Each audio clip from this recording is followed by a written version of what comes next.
Shalom teman-teman, kembali berjumpa dengan saya pada malam hari ini untuk membaca firman Tuhan Yesus. Mari kita dengarkan.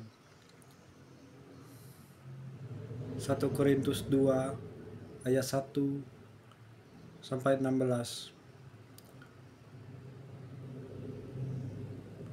Demikian pula ketika aku datang kepadamu, saudara-saudara, aku tidak datang dengan kata-kata yang indah atau dengan hikmat untuk menyampaikan kesaksian Allah kepada kamu, sebab aku telah memutuskan untuk tidak mengetahui apa-apa di antara kamu selain Yesus Kristus, yaitu Dia yang disalibkan. Aku juga telah datang kepadamu dalam kelemahan dan dengan sangat takut dan gentar.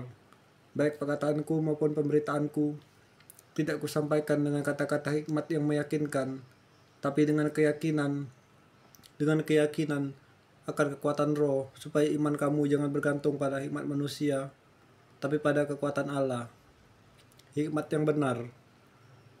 Sungguh pun demikian, kami memberitakan hikmat di kalangan mereka yang telah matang, yaitu hikmat yang bukan dari dunia ini, dan yang bukan dari penguasa-penguasa dunia ini, yaitu penguasa-penguasa yang ditiadakan.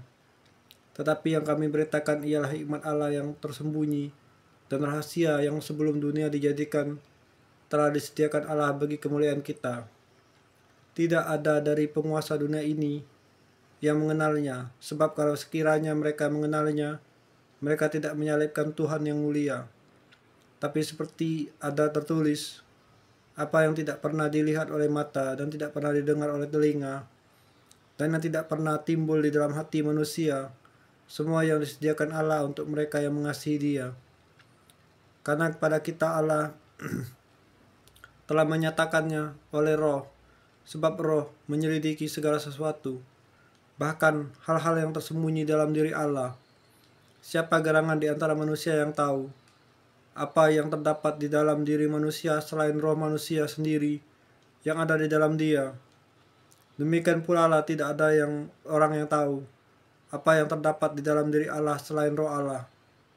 Kita tidak menerima roh dunia, tapi roh yang berasal dari Allah, supaya kita tahu apa yang dikaruniakan Allah kepada kita.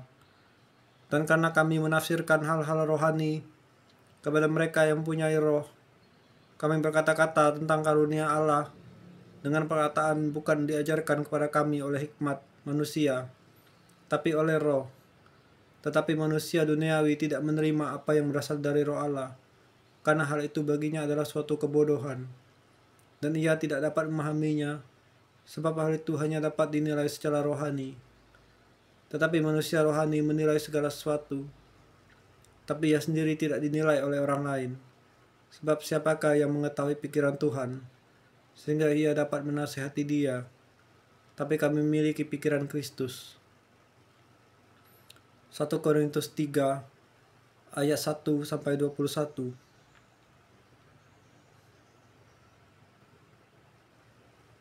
Perselisihan, dan aku saudara-saudara pada waktu itu tidak dapat berbicara dengan kamu seperti dengan manusia rohani, tapi hanya dengan manusia duniawi yang belum dewasa dalam Kristus. Susulah yang kuberikan kepadamu, bukanlah makanan keras, sebab kamu belum dapat menerimanya.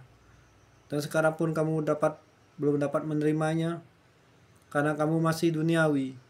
Sebab jika di antara kamu ada iri hati dan perselisihan, bukanlah hal itu menunjukkan bahwa kamu manusia duniawi dan bahwa kamu hidup secara manusiawi. Karena jika yang seorang berkata, aku dari golongan Paulus, dan yang lain berkata, aku dari golongan Apolos, bukankah hal itu menunjukkan bahwa kamu manusia duniawi yang bukan rohani?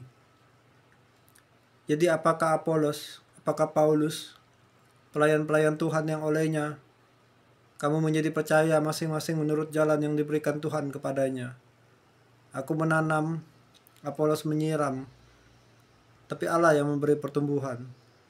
Karena itu yang penting bukanlah yang menanam atau yang menyiram, melainkan Allah yang memberi pertumbuhan. Baik yang menanam maupun yang menyiram adalah sama, dan masing-masing akan menerima upahnya sesuai dengan pekerjaan sendiri. Karena kami adalah kawan sekerja Allah. Kamu adalah ladang Allah, bangunan Allah, dasar dan bangunan. Sesuai dengan kasih karunia Allah yang dianugerahkan kepadaku, aku sebagai seorang ahli bangunan yang cakap telah meletakkan dasar, dan orang lain terus membangun di atasnya.